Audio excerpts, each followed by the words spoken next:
Baby,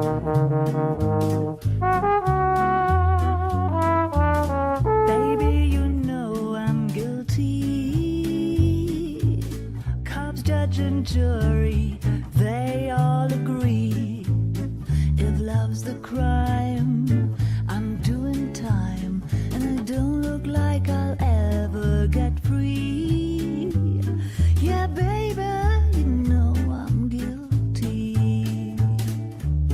Baby, you know I'm guilty.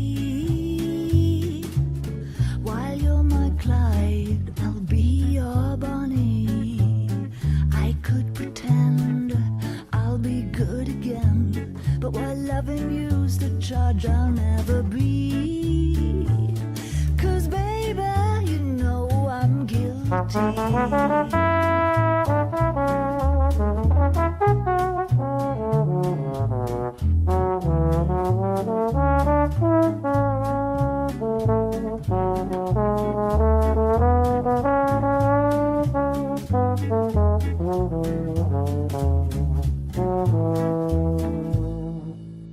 Baby, you know I'm guilty. So lock me up and throw away the key. I don't need no bail if you're the jail. Just give me life and grant me no reprieve. 'Cause baby, you know this case is closed, and don't suppose I'll make a plea. 'Cause baby, you know I'm guilty.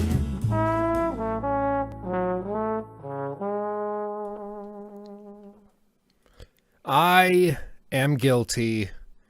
I'm guilty of being awesome and predicting the inevitable. Plus, I am a Hawaiian princess, as you can see. This bloom just fell off of wrong hand. That guy right there.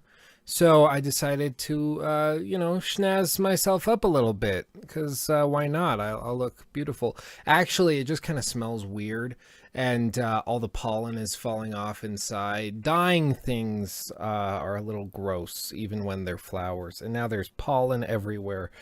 I shouldn't have done that. That was a mistake. Anyway, hello. Yes, I do have my phone today. At the end of last week's episode, I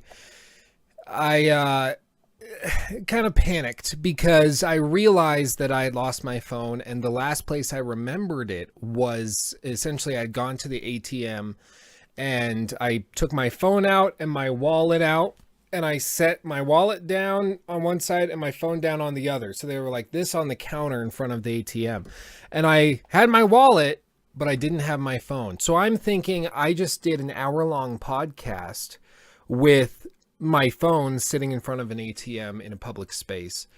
Crap. So I frantically ended the episode, raced over there, and I found the phone in the street. Not exactly sure how it got there. I think what happened is that I grabbed it and maybe it fell out of my pocket, or maybe somebody grabbed it, realized they couldn't get into it without my fingerprint, and just tossed it on the ground. I don't know. But either way, I got very, very lucky. So I do have a phone. The issue would have been simply that I don't have the money for another phone, as much as I want the Note 8. So I would have been just completely and utterly screwed. So I'm very glad that that didn't happen.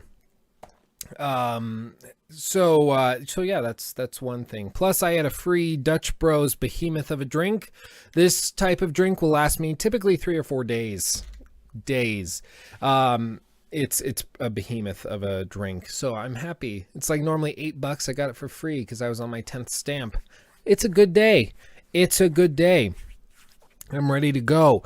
But right before we get into this week's kind of news and stuff we're going to talk about, which we are going to get into, and we're going to look at an interview with Pete Hines at, I believe, what was it precisely? Let me make sure I don't say it was at the wrong place. This year, blah, blah, blah, blah, blah, blah.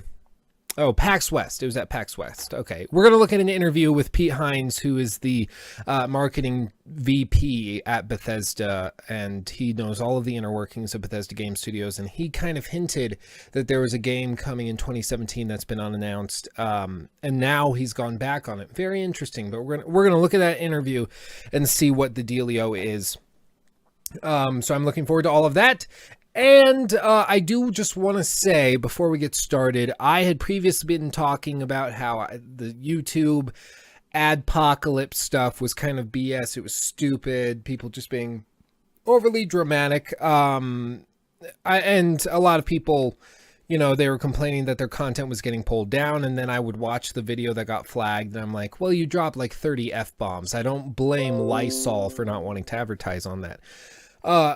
But after seeing a couple of the people I follow that have experienced this, all of their videos getting flagged for no reason as being not advertiser friendly, it hit me last night at about 1 a.m. and all these videos just slowly started getting little check marks, yellow check marks, saying that they aren't deemed advertiser friendly, which is a bummer. So like my Assassin's Creed Syndicate critique that I put out, not a single ad is getting run on that. Hellblade's critique, nothing on that one. The side quest video on Fallout 4 and The Witcher 3, nothing on that. Some of the videos I'm most proud of are getting 0, and it's frustrating as all hell.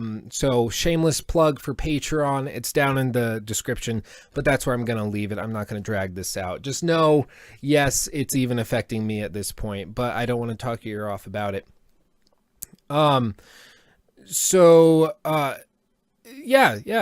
Let's just jump into this. So the reason why this episode is titled "I Told You So" is because I told you so. And this right here, let me get this right here so I can formally brag.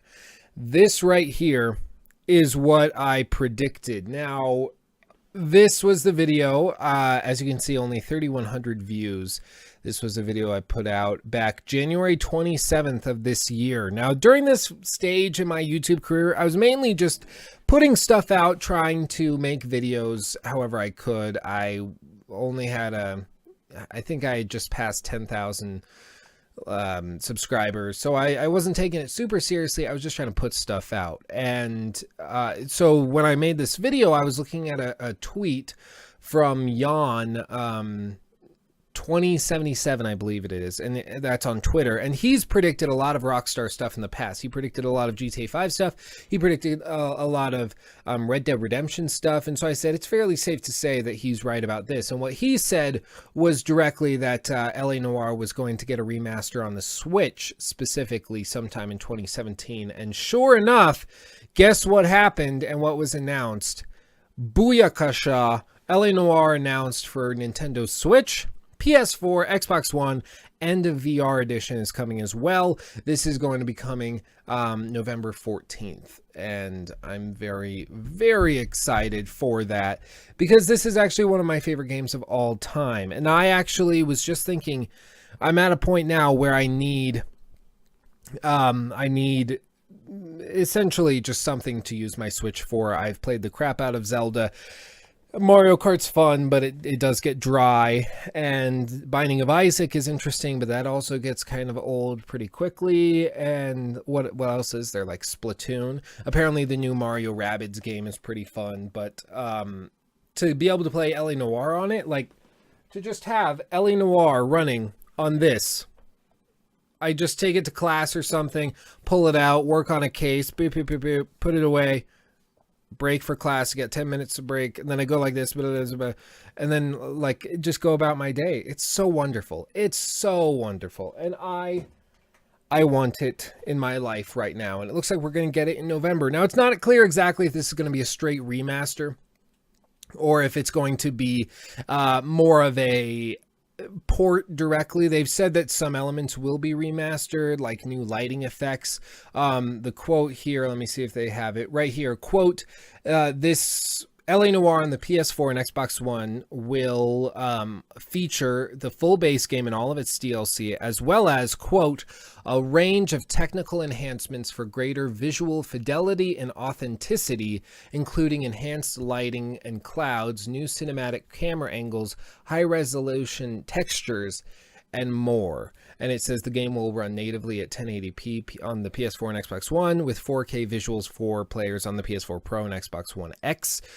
And Rockstar will also release LA Noire, the VR case files for the HTC Vive headset. This collection pares down the original game to focus solely on 7 cases from LA Noire, rebuilt specifically for virtual reality, end quote. Now, all of that sounds great. It's not clear if this is directly quoted as, or if they're bringing a version of this to the PC. It's not clear right now if that's going to ever happen. Rockstar, bizarrely, has been very weird about bringing anything from their console lineup over to the PC. They're very anti-PC all of a sudden. They were weird about GTA 5 on the PC. They're apparently not bringing Red Dead to the PC. It's just bizarre, and it doesn't look like they're going to be doing any HDR or HD remaster, whatever, for the PC. But that could just be because right now how you can play LA Noire on the PC is about how you'll be able to play it on the Xbox One X. That's possible as well. The footage you're seeing on screen right now is playing off of my GTX 1070, and you get solid, it's 30 FPS, but that's because the motion capture was apparently captured at 30 FPS. So you can do 60 FPS for everything else, but then the animations get all wonky. There's actually videos you can look up and see where you will be running, like there's a sequence where you have to run a guy down at a certain moment. He like dodges a car that's coming on because it's scripted. But if you go in, like if you're playing on PC and you go in to the INI file and you alter the frame rate cap, then the speed actually gets messed up, so he actually gets run over by the car instead of dodging it, and it breaks the quest outright. So I don't know how they're going to manage to do this, if they're going to support 60 FPS or if they're keeping it to 30 FPS to make it more cinematic, which we've heard many times. But nonetheless, yes, they are remastering and porting LA Noire to the Switch, PS4, and Xbox One, which to me is a very good sign, because what you typically will see is if they do something like this, it's because they're trying to reboot some interest in whatever the franchise may be. And if the franchise is looking to get a baby brother, shall we say, then they want to keep the interest up and get people interested. And so this could be the start of possibly a sequel coming sometime, or a prequel, which could be cool, sometime in the next couple of years, maybe after Red Dead. They're going to redo it. Now, the big contention a lot of people have said is, oh, well, they're not going to just do a remake or something like that, because the team that made the game, Team Bondi, was dissolved, and basically I believe most of them went to Rockstar Toronto, I believe is where they mostly went, but that studio specifically has been very quiet recently. So a lot of people think that they actually went and started working on a follow-up to this game. This sequence in the game was really weird. That's the moment when the facial capture stuff didn't work out too well. Yeah, I wonder what the price would be. I'm not exactly sure. So the Switch version for LA Noire, let's see. They have it listed here. This updated version of the 2011, let me switch so you can see it. This updated version of the 2011 game will be released on November 14th across all announced systems. The Switch version features the full original game, all of its DLC, and Switch-specific adjustments like optional Joy-Con gyroscopic motion controls. Probably when you pick something up and you have to rotate it in your hand to look for details. That's actually a pretty neat touch. As well as HD rumble, I could give or take, and wide and over the shoulder camera angles, specifically for like handheld mode and the smaller screen. And for those playing in handheld mode, new contextual touchscreen controls have been added for this edition, which I would say is a nice thing, because like when you pull up your notebook, that could be helpful to just be able to tap it. I've been surprised at how many games don't take advantage of the touchscreen, because this actually does have a touchscreen and it works really well, but barely any game uses it. Zelda doesn't use the touchscreen at all, and it's a little strange. So if they can implement it properly, then that would be really cool. But this is something that I think we're going to see a lot more of moving forward, specifically basically ports of old previous gen games that were big sellers, and they're going to be ported over to the Switch. We see it with Skyrim, we're seeing it with LA Noire, and I think we'll see it with a lot more games moving forward as well.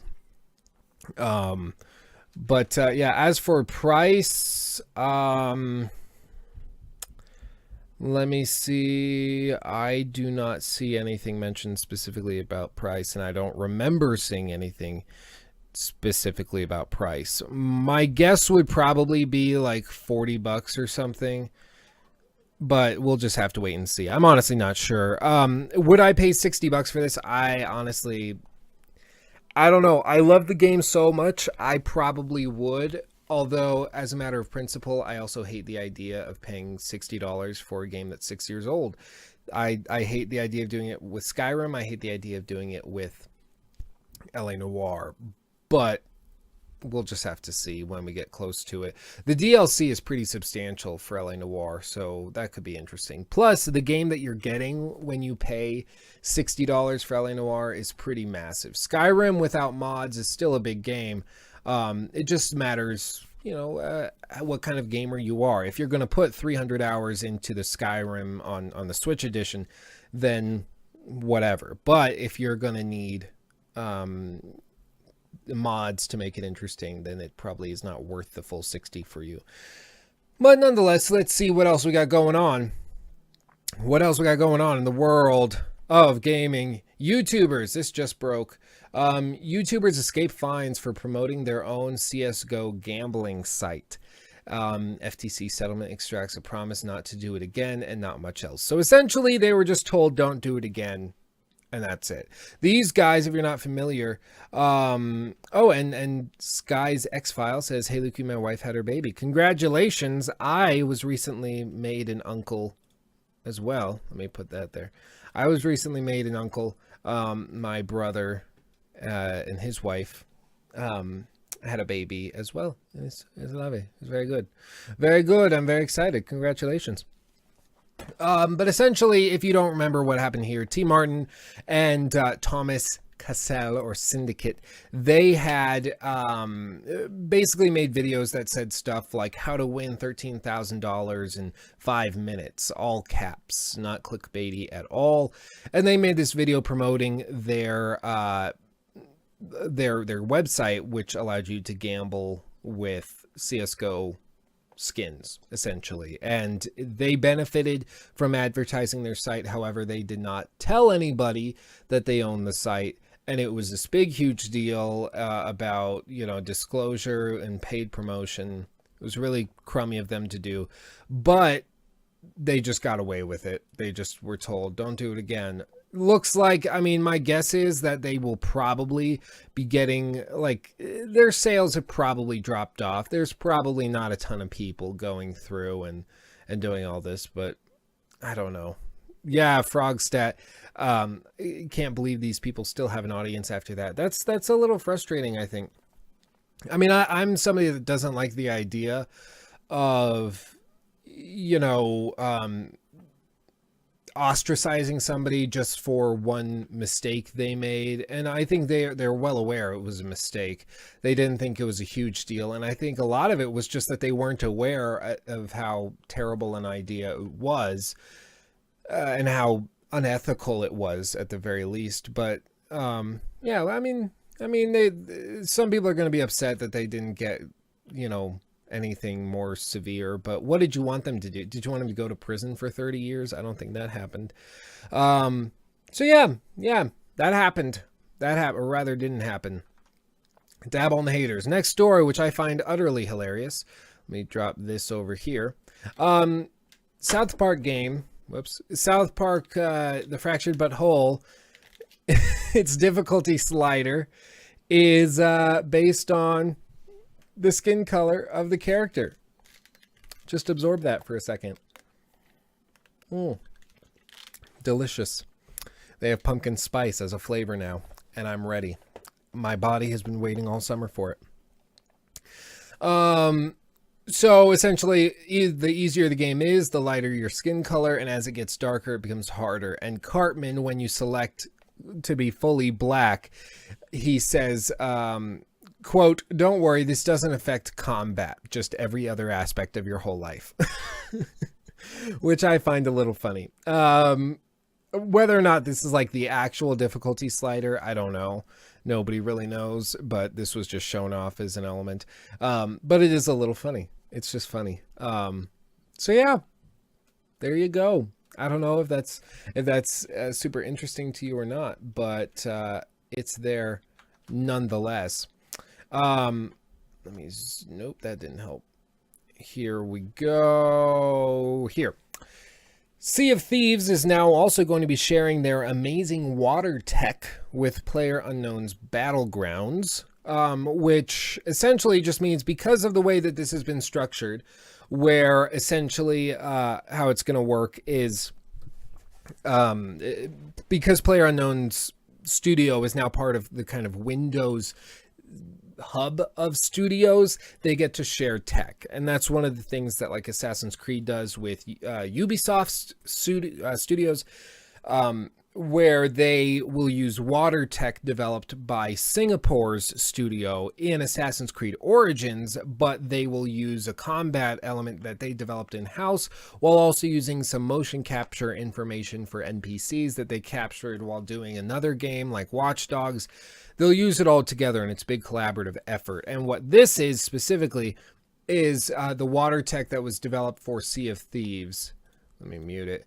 As you can see on screen, this water tech is very, very good. I mean, to be fair, this water looks absolutely incredible. And so they're going to be sharing it with PlayerUnknown. And I'm not sure exactly how this is going to work specifically with like Battlegrounds, just because are they going to add in boat sequences where like there's a watery map and all of a sudden you have a big ocean area and you're sailing around trying not to drown to death? I don't know if that's going to be the case, but Lord knows if that's what they're doing, they got to optimize the hell out of it, because as Geralt says, that will mess up your FPS counter like there is no tomorrow. I don't know why the chat isn't appearing. Linked source. There we go. There we go. I don't know why it wasn't appearing earlier. I don't know. Anyway, so that's there.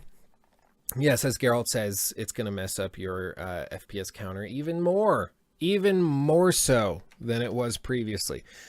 Now, this next story, as you can tell, we don't have a ton of stuff to talk about this week. Basically, all this week has been comprised of is a big, like, 2.5 hour panel that was on the 10th anniversary of The Witcher, which was really interesting, but we don't have 2.5 hours to go and watch it together, so I recommend that you check it out if you haven't already. It's really, really good. Just look up The Witcher 3 10th or The Witcher 10th anniversary panel, and it's like 2.5 hours long. It's great. But other than that, it's basically been Destiny 2, of which I have not played or purchased, and I probably won't, just because I can't bring myself to care enough to actually go out and try it, much less buy it. I just really don't have any desire to. So because those are really the only big things, it leaves one topic to discuss. If I can pull it up. There we go. And that is Bethesda's upcoming unannounced game that's coming out this year. whatever that might mean or be. Now, the update of this basically is coming from Pete Hines, and he says, I probably just had a concussion from the beating I took online and was rambling. Ignore. I don't buy that at all. I think he said something he wasn't allowed to say, and this is his attempt at dodging or trying to take the focus off of it. To be fair, I would not expect this to be a major game. I would expect this to be another mobile game, okay? So just don't get your hopes up. But this is that interview, which it was really, really interesting. They talk about a bunch of stuff, but I want to look at it with you. We have Skyrim Switch, we've got Wolfenstein 2 and Evil Within 2 and Quake Champions free to play and Elder Scrolls Legends free to play and Elder Scrolls Online and Dishonored. Like, we have a ton of stuff going on. And we even have a game coming out this year that we haven't even told anybody about yet. So they can wait. It won't be so long. I'm not telling you. Is it a new IP? I'm not telling you. It's a good try. It's a good try. I'm just not telling you. All right, how can we trick him? Someone come up with something to write on a notebook, hold it up, and we'll see if we can get him to slip up, you know, and give us some of this information. Okay, so right there, what he says, he just says, like, we got a bunch of stuff. We got a bunch of stuff that's coming out, so check it out. It'll be cool. We have another game that's not even coming out, or that's coming out this year. We haven't even talked about it. And he's like, oh, I'm not going to tell you anymore. And then he happens to tweet out a little later that, oh, I was just high or something. Sorry, don't listen to me. I think he let something loose that he wasn't supposed to. Because he doesn't, this isn't, like, how do you misunderstand that? It wasn't like it was a confusing question, like, do you have anything in development possibly that's coming out this year or maybe next year? And then he says, yes. It's not like that. No, he's the one that said specifically, we have something that we're developing for release this year that hasn't even, like, come out yet. And so we'll just have to see. Yes, Kamuro Tetsu, ESV, Elder Scrolls 5, Skyrim, the microwave edition. He gets into that. All right, how many more things are you guys gonna port Skyrim to? You got it on everything. Can we get it on like toasters soon or something? I think we looked into toasters and it just didn't have the GPU needed. We are still going back and potentially looking at the microwave. But I can't say say for sure. I think id's got the original Doom running on like more things. See, I think that needs to be the goal. Like Skyrim needs to run on more things than the original Doom. Skyrim should be on all the things to exist in all the places that people want to play Skyrim. Like, what's wrong with that? That's the answer. You guys heard it right here. It's going to be on everything. You can get Skyrim on a I love how uncomfortable he looks. Soon. All right, let's talk about the whole mods. Can we get into the controversy a little bit here? I'll try to be as fair as possible with you. Whatever you want. All right, so you got the mods coming out. A lot of people are really worried about what's going on with the whole creation studio and everything. What is Bethesda's overall goal with the future of modding? We have been supporting mods and making the mod community grow and be viable since 2002. And we are going to continue to try and do new things. That's it. Like, we're going to continue to try new stuff and see what works and see what doesn't. We're going to continue to try new ways of getting as much money out of our customers as possible. That's it. Like, that's all he's saying here. And he goes on. Mods, that's it. Like, we're going to continue to try new stuff and see what works and see what doesn't. We tried paid mods. It didn't. So that's one of the things. We're going to continue to try new stuff. He's not talking about trying to find new stuff that's going to help our customers and help the average consumer get a better experience out of gaming. Like something you heard multiple times said during the CD Projekt Red interview on the 10th anniversary of the Witcher series just earlier this week. Instead, he's saying we're going to try new stuff. We tried bringing paid mods. So he's not talking about the consumer. He's talking specifically, we're going to try new stuff. We're going to continue to try stuff that is going to help the company specifically make more money. It didn't work. Allowing people to pay for the mods and having it be that long and all the stuff that was integrated and all the problems, we said, okay, we're not going to do paid mods. Now, there's a lot of people out there who are really worried that a lot of the mods are either going to go away from Nexus, or some of the people who work on like either the Nexus or on like, you know, on Steam or whatever, they're going to start working with you exclusively so they can make money. Now, do you think that this could change the way mods are in the future, and that some of the mod creators are going to start doing it just to make money? It doesn't seem to have been the case for many of the creators we're working with so far. They're like, there's stuff I want to pitch you guys that I want to do for that, and I still have mods that I want to do, and so I'm going to do both. Like, you have to understand, one of the reasons that this is not paid mods is when they're working for us, it's a job. Like, they're not getting paid only if the stuff sells. They're getting paid like an external contractor all along the way. So the risk is removed for them because they're getting paid and treated like a real external developer working alongside us. They want to go do mods in their free time, well, they still can, because this is a job and that's mods, and the two just aren't the same.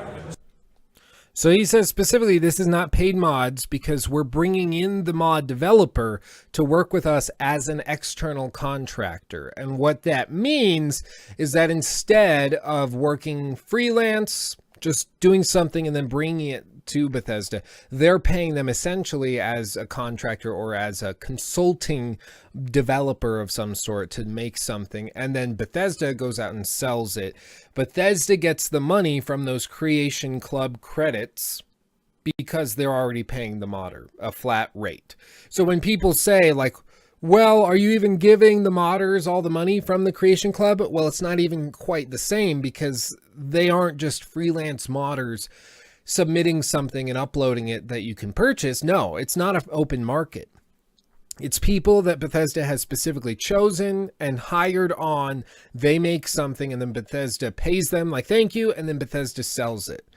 That's it. Now, I agree that doesn't sound like mods. What that sounds like are microtransactions developed and like mini DLC developed by external contractors, which doesn't matter. It doesn't matter who made them. It matters how you're selling them and how they're being basically cultivated into the game's community specifically. So I agree. It doesn't sound like paid mods, because if they were paid mods, how it would work is I could develop something here sitting in this chair and I would upload it and say, oh, I'm going to charge 200 credits for this. And people can either download it or not. And maybe I get 80%, Bethesda gets 20%.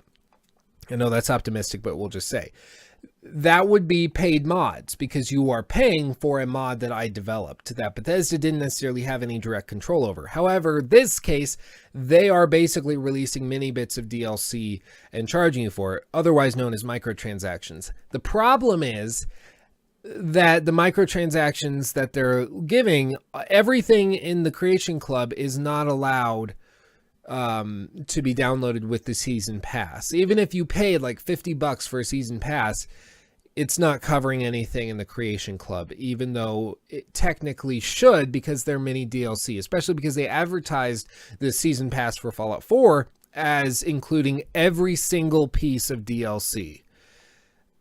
It just doesn't matter. Now, the other contention he's going to bring up right here, and we'll talk about that. I'll let him kind of ask Pete Hines about it. So I guess the differentiation for the audience, because when they look at it, they're like, well, I'm still paying for it, but you're like, on the other side, you're like, well, we're actually paying an individual who is contributing creative content. So you're paying a developer, essentially. Right, that you get to take somebody who's known for mods and give them a chance to get to experience being a game developer. Now, how do you select them? I mean, like, how do you reach out to them, or do they come to you? It's been a bit of both. Like, there's people we put up when we put up the Creation Club. We said, here's how you apply if you want to get in. We certainly reached out to some of the ones that were better known and that we wanted to work with, but it's going to continue to grow and evolve. It's not like the only people who could ever do something are the ones that have been selected. And by the way, it's also not that like every idea they come up with gets approved. Like, there's a whole process. They don't just get to do whatever they want. So look, it's early days. It hasn't been a week. I know that people are upset and frustrated, but at the end of the day, like, mods are and will continue to remain free. Modders can continue to do whatever they want through our own stuff, through Nexus. Go nuts. So I guess that's been my gripe with it so far. It's been the quality of things. I feel like, you know what, over here I can get something for free, but over here the armor, the quality's not even as good as what I can get for free.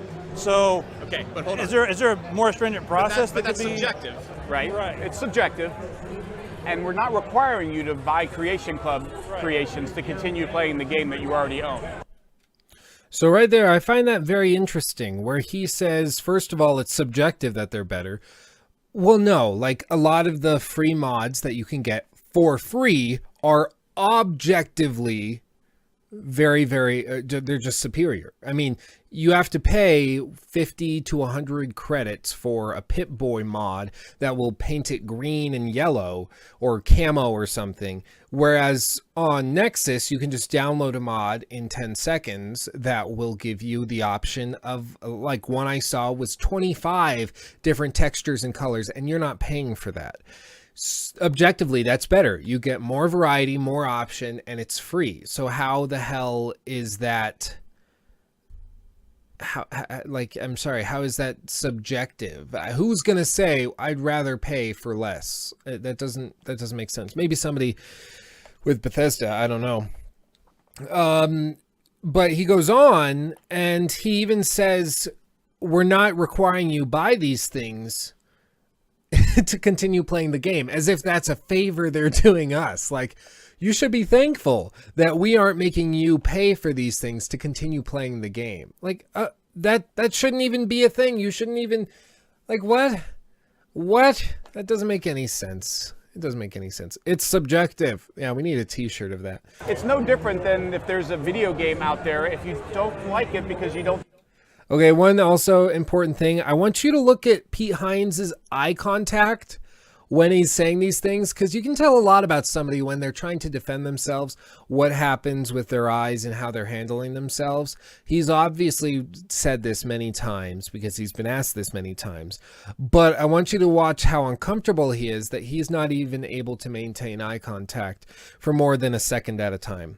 Already own. It's no different than if there's a video game out there, if you don't like it because you don't think it's as good as something else that's free to play or some mod that somebody's doing, well then don't buy it. Like, I don't understand what the problem is that across all platforms that there's an offering that somebody has the choice to buy, because you also have the choice to not buy it. Right. I guess the thing is, some people may be getting nervous thinking that you're going to stop supporting free mods. And is there any murmuring in the... We have been supporting this for 15 years. It exists because we wanted it to. Like, we put all the... Well, yeah, if you didn't support it, like, really, Skyrim, Fallout 3, they would have like no player base right now. Like, everybody I've talked to says specifically that they're playing these games because of the mods that allow them to continue playing them with new content.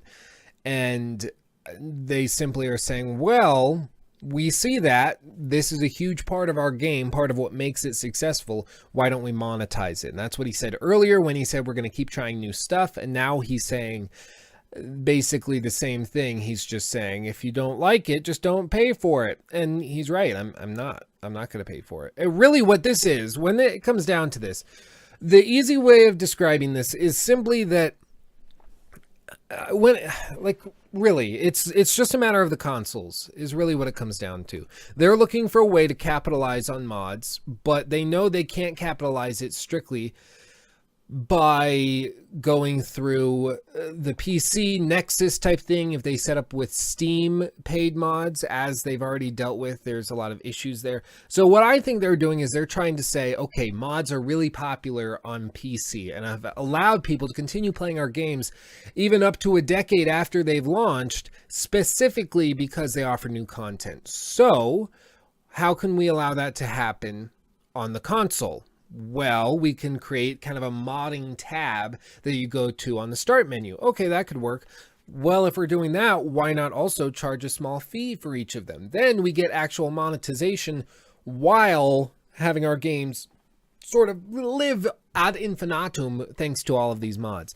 And really, I think that's what it comes down to, is just they're trying to find new ways to monetize and to make more money and to allow their games that came out 10 years ago to continue making money, even though they haven't offered anything new anytime recently. So it's frustrating. Let's see.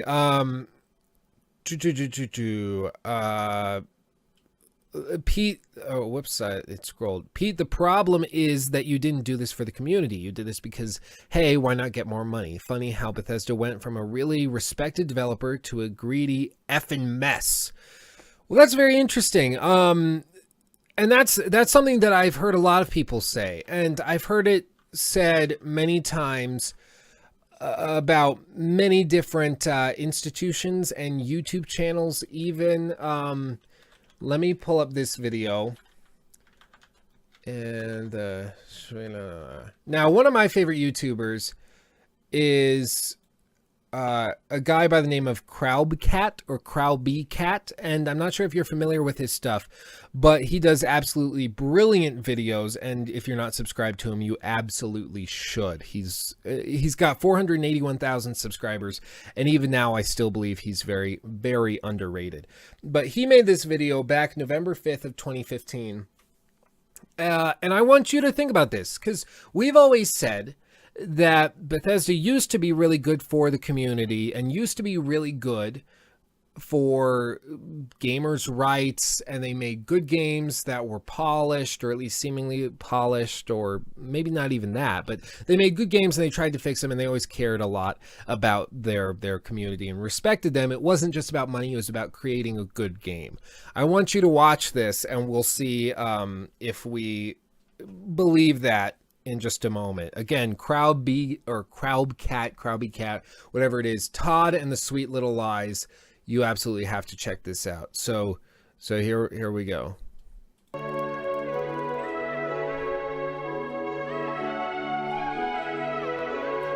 gonna drop this for a second.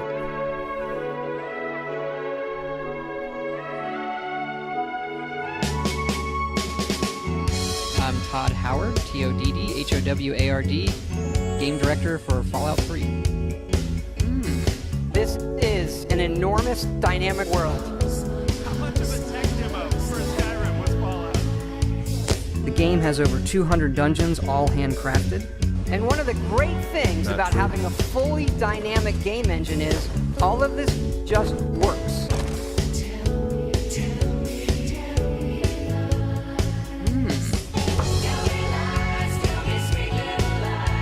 These NPCs are not scripted.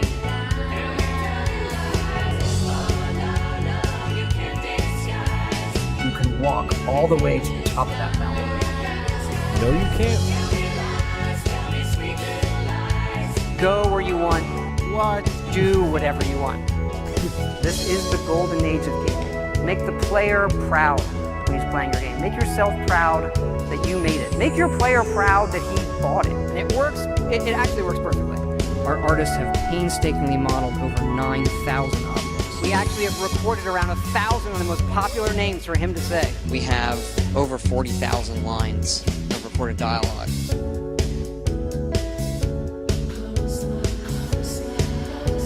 You just put what you want in your hands, and that's really the character you're playing. We made a real one. Wait, what? Mods transferred, played, and shared for free on Xbox One. And I want to be clear, actually, that feature is not coming out at launch. Todd.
Hello. Random spawn. Yeah. So yeah, absolutely brilliant. I love it. Really, I don't believe that Bethesda was ever good for the the industry. I really don't think they were ever good for the industry. I think they made some games that were vessels of interest and of I'm not exactly sure how to put it. It's a bizarre thing. I'll grant you that. It's a bizarre thing because many aspects of like Skyrim are interesting and intriguing, but you can't deny that Bethesda has consistently for at this point over a decade lied about what their game has to offer. They release it and it's fun and everybody buys into it. But what I think it comes down to probably more than anything is simply it's similar to mass hysteria. Maybe it's all jumping on the same bandwagon, peer pressure perhaps. When everybody's playing Skyrim, you feel that you have to play Skyrim. It could be objectively better, but it's as long as you have a half decent game, it can be seen as like a new standard bearer just because everybody's playing it, everybody's saying it's incredible, and pretty soon people start to agree. And so we'll just, I don't know. What I think though is the Bethesda we see now is the same Bethesda it was 5 years ago. It's the same Bethesda it was 10 years ago. The difference is now people are just aware of what they're doing. And I think after Fallout 4, it really stuck in their heads. And I think after the paid mods debacle the first time around, people were like, whoa, we didn't think you were capable of this. They said, no, well, it's okay. We're all friends. No, we're not. Then they go about and they try to do it again. But he says that it's not even the same. They're not mods, so you're not paying for mods. So they're micro DLC. They're microtransactions. Why isn't that included in the season pass? No, they're not. They're mods that you pay for, but they're not paid mods. It doesn't make any sense at all. I think they're the same company they've always been, but they got really full of themselves and thought they could get away with all of this. And to some extent, I think they are. Obviously, like Fallout 4 apparently sold pretty well. I think Skyrim Special Edition is probably sold pretty well. And when it comes to the Switch, I'm sure it'll sell pretty well.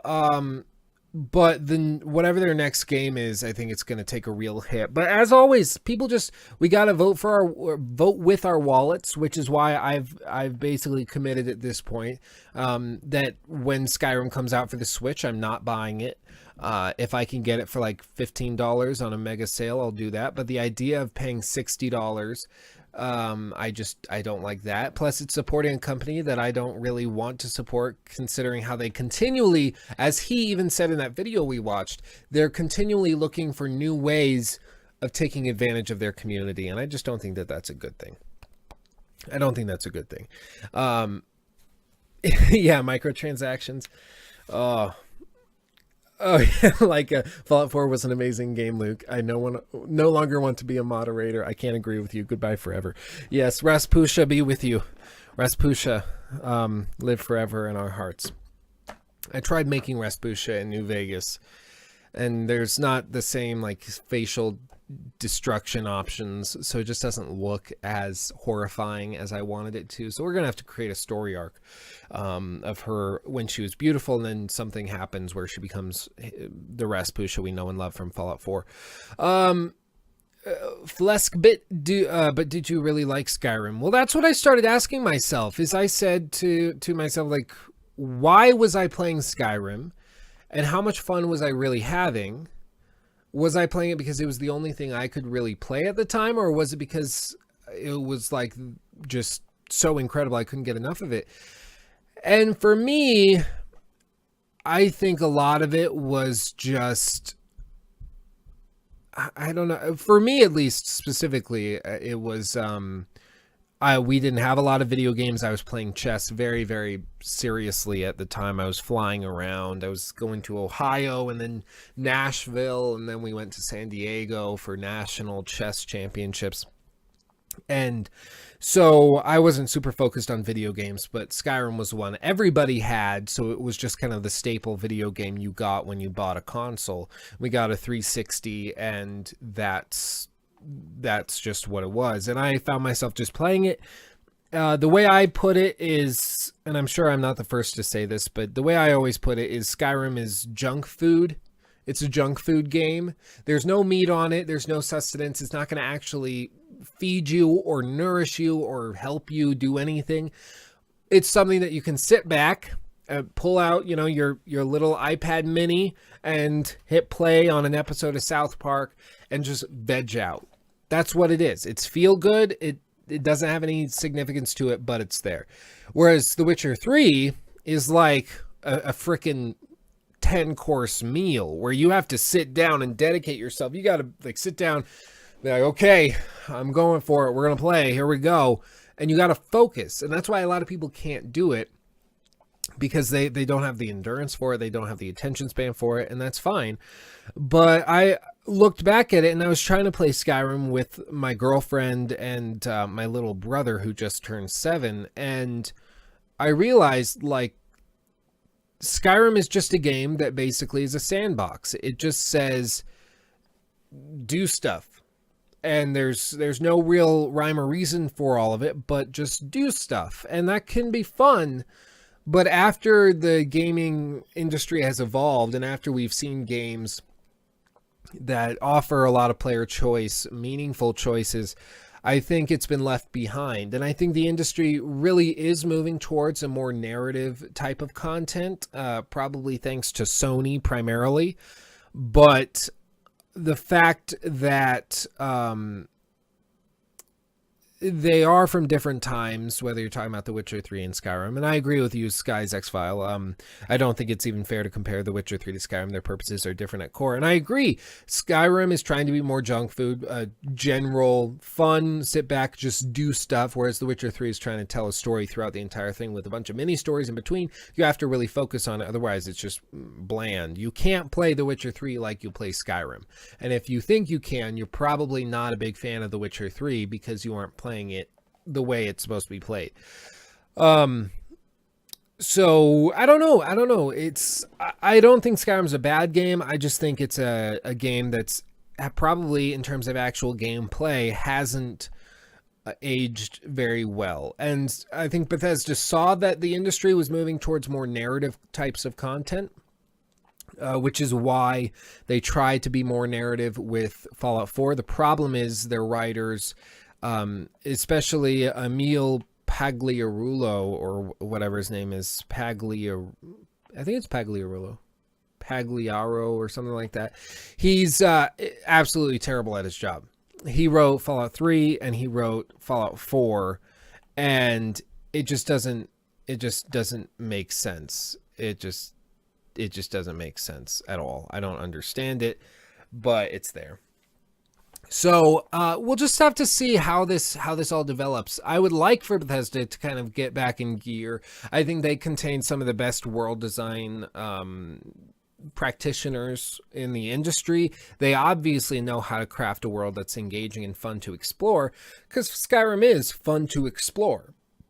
It honestly is. It's fun to just veg out and explore the place, run around doing all sorts of stuff.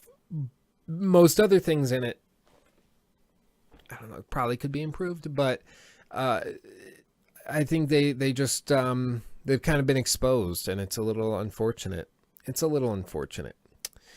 Yeah.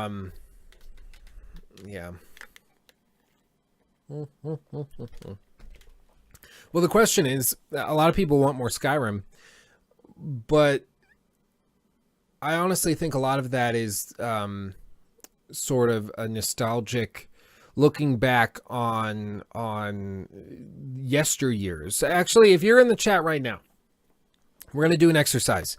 I want you to put in, I mean, this probably isn't a great audience for this experiment, just because this isn't a group of people that are probably huge Bethesda fans to begin with, but we're going to try it nonetheless. I want you to put in how old you were, just the year, like 19, 12, 11, however old you were. Just type that in when the Skyrim released. When Skyrim released in 2011, how old were you?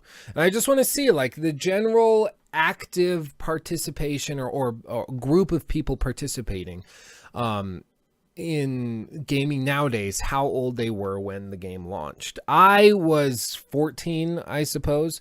11, 9, 11, -3, 11, 13, 15. 19, 11, 15, 25, 9, 11, 12. Good. I mean, yeah, exactly. So we got all these 28, 15, 16, 11, 26, 21, 8, 15, 13.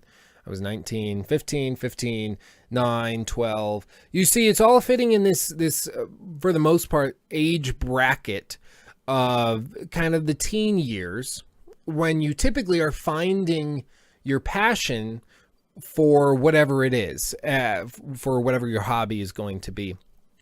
And I think Skyrim was a game that introduced a lot of people to gaming and inspired a lot of people to get into them and to be really interested.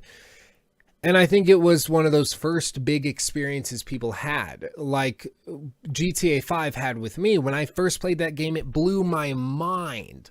It blew my mind. That was one of the first games that I played, and I was like, ooh, I want to do this way more. I need to play a ton of games like this. And I look back on it and I say, I want another game like GTA 5. When in reality, GTA 5 might not even, like the single player, I didn't play multiplayer, but the single player might not even objectively be that good, but because it had such a formative and important impact on me, I hold it up in this really high place. And I think Skyrim probably gets a lot of undue credit as a result of that. And it's true of many games. Many series have that same thing. Whereas kind of the opposite thing happened for me with New Vegas, for instance, where when I tried playing New Vegas around the same time I tried playing Skyrim, I did not get it. I thought it was boring. I was like, where's the sprint button? I have to just kind of jog around. This is boring. And so I tossed it, didn't want to play it ever again. And now I go back to it and I'm blown away. And I'm actually working on a video going through Fallout 4 and New Vegas together, directly trying to compare the choices, RPG elements, and to see whether or not one is actually better than the other. And I think you already know my conclusion. But, I mean, I don't know. It's a bizarre thing. I think some games can be cast aside because of your age and kind of your understanding of the gaming community. And then other things can be wholeheartedly embraced and you can kind of grow out of them. And I think a lot of people remember Skyrim fondly, but have sort of grown out of it, and to the point where now they just couldn't get through it, you know. So yeah, wow, 255. I was worried we wouldn't get past 230 with content and things to talk about, but luckily that interview and the rambling and the blabbermouth that is Lukey Poo kind of helped with that. So yes, go ahead. Final flush. If you're not familiar with what this is, I'm going to cover up the chat while we do this. Essentially what this is a segment where you guys, the viewers who are watching live, get 60 seconds to put stuff in the chat and to try to get me to crack up while I'm reading through it. My job is just to read through it, and if I make it through 60 seconds without cracking up, I win, and if not, you win. And either way, there is something. Let me pull it up while you guys are putting it in. So just put those comments in, get those flowing. I'm going to pull this up that somebody sent me. Okay.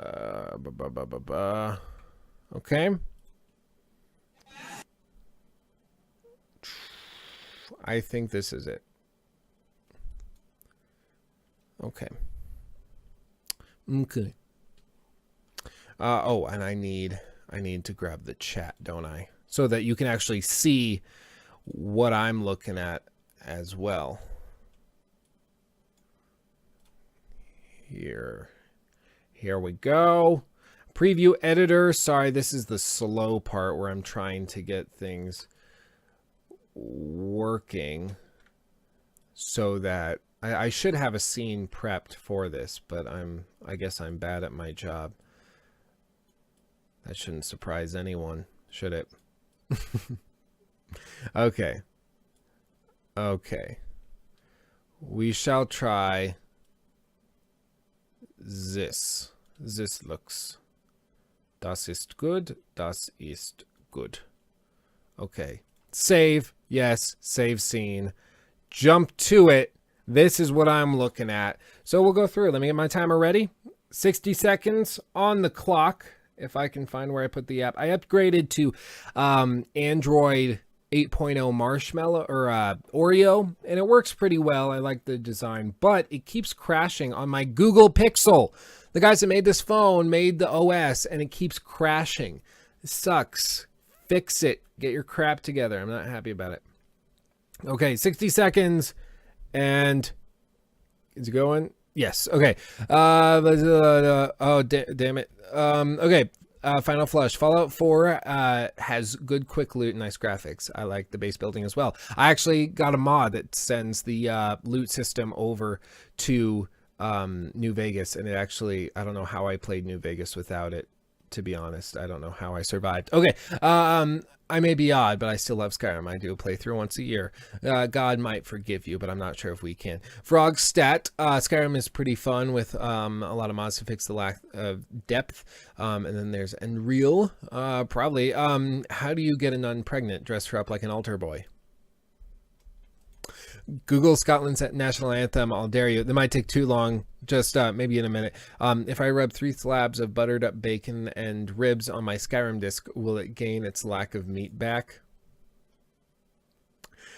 Oh crap! It keeps scrolling. You guys are typing too fast. How many Jews can you fit into a car? 2. 2 in the front. 3 in the back, and 5,999,995 in the ashtray. That's pretty dark. How do you swat 200 flies at one time? Hit an Ethiopian in the face with a frying pan. My dog broke my ding dong. The Fitnessgram pacer test is a multi-stage aerobic capacity test that is progressively gets more difficult as it continues. 20 minute pace and begin in 30 seconds. I don't. Okay. Oh, go ahead. Knack 2, baby. 10 out of 5 masterpiece. F Skyrim. Knack 2 for the win. I'll have to look up Knack 2. You've been talking about it a lot. What's 500 meters long and only eats potatoes? The ration line at the USSR. Oh, that's pretty good. I sent a picture of my flaccid ding dong to Bethesda so they would know I was thinking about them. That's actually really good. I kind of want to use that. I never have heard that, but that's pretty good. I'm thinking of you, and it's doing nothing. 2 minutes. Sorry, I got distracted. You guys had some good ones. Well, I would like to think that I won that. So I'm going to get to play something for you. This was actually sent to me by a viewer. Let me resize my screen capture thing so that you can actually see it in its glory. We like to have fun around here, and we have no boundaries. Probably should, but we don't. So here we go. Thank you. I believe this was Geralt of Rivia sent this to me, I believe. And it is, of course, Stuttering Obama remix featuring Trump.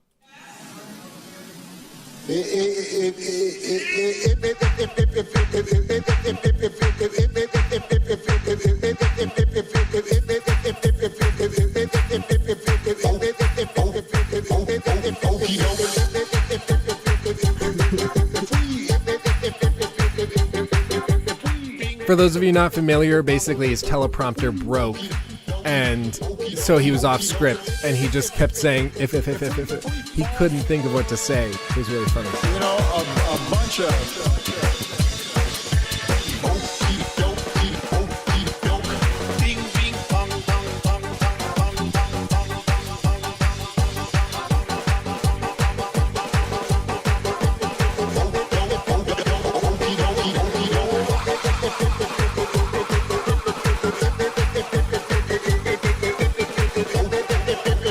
I feel like I'm on acid.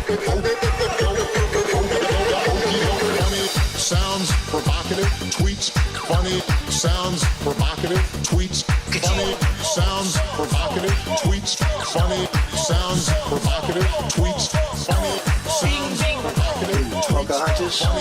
Bing, bing. No, she's got this goofy friend, Mike. She's a basket case. Oh, boy. Goofy Goofus.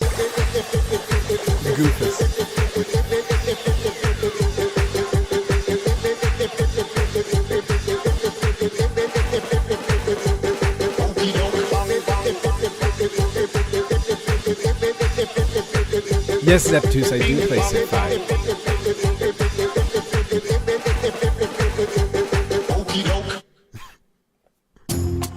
So yes, and the little thing about Elizabeth Warren, it is really funny. I know I don't look like it. This is interesting though. I do not look Native American whatsoever, but apparently, according to my father, my great-great-grandmother, there might be another great in there, but apparently my great-great, or possibly great-great-great-grandmother was a full-blooded Sioux Indian princess, and that's like not a joke. She was actually like full-blooded Sioux Indian, living in the Black Hills around Mount Rushmore. It was like totally wonderful. But we went through, yes, If, praise Raspusha to the If King. But apparently I'm like super, not super, but I have a fair amount of Sioux Indian blood. But Elizabeth Warren claimed on her like Harvard application that she was Native American, to the point where they claimed she was a minority professor. And they asked her, why did you think you were Native American? Because it turns out you aren't. And she said, well, I have really high cheekbones. And that's the clip that they played in that, which I just find hilarious, because it was really offensive. She's like, she literally said, I have really high cheekbones and I've always really liked feathers, so I just assumed that I was Native American. It's like that. You can't even get more dumb than that. Well, you probably can.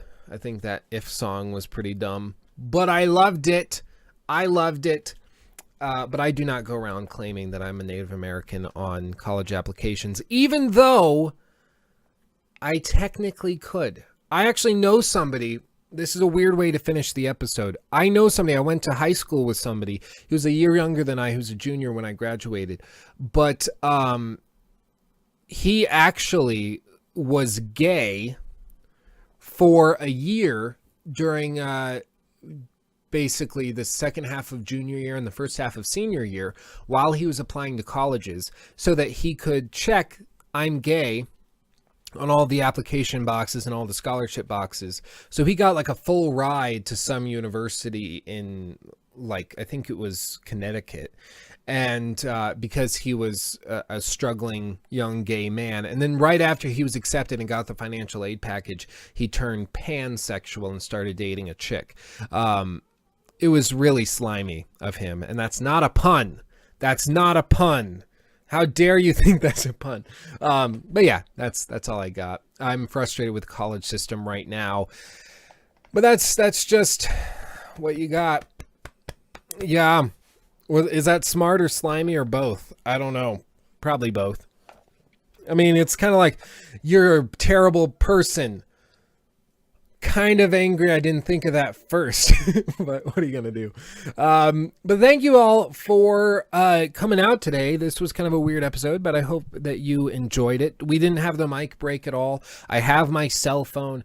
It's going to be a good day. It's going to be a good day. Right after this, I'm actually going to the animal rescue place with my girlfriend, and we're getting her a kitten. She has been waiting to get a kitten for a long time and is going to get a kitten today. So that's what's going to happen. And then tonight, my brother and his wife are bringing over my nephew, who is like less than a week old. And I could not be more ready. So I get a kitten and a baby today, and I'm ready to go. I hope you all have a wonderful week coming up. I have a video coming out early this coming week. This week's video is probably going to be discussing the tragedy that is Persona 5. Look forward to that. This video has been a long time in the making. I've reworked this idea for this video many, many times, but we will see how it turns out. Yeah, robots don't need pets. I am a robot after all. But if I'm a robot and I know I'm a robot, does that mean I'm not a robot? Because robots don't typically know that they're robots. They think they're people. So if I know I'm a robot, then I must not be a robot. Isn't that crazy? That's crazy. So thank you. Thank you for coming out. I love you all, and I'll see you in the next video and on next week's show. Peace out.